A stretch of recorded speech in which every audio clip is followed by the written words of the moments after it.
So one of the questions we're asked from time to time is how to use heavy duty clips with our heavy duty pliers. And I think a mistake that a lot of people make is that they put the clip in like that and then expect that somehow that's going to close it, and they end up with a misshapen clip like that. So what's important to understand is the clip goes into the pliers across the head like that, so that one of the curves sits in the curve of the jaw and the two prongs sit in the other curve of the jaw,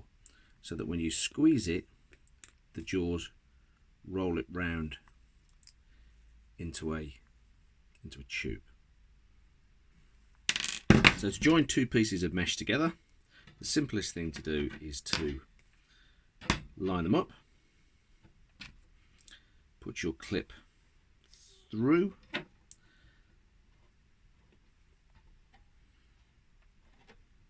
like that,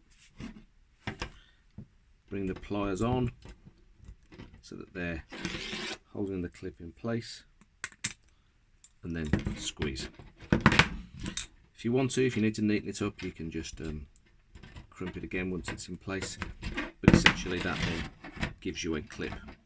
holding the wires together.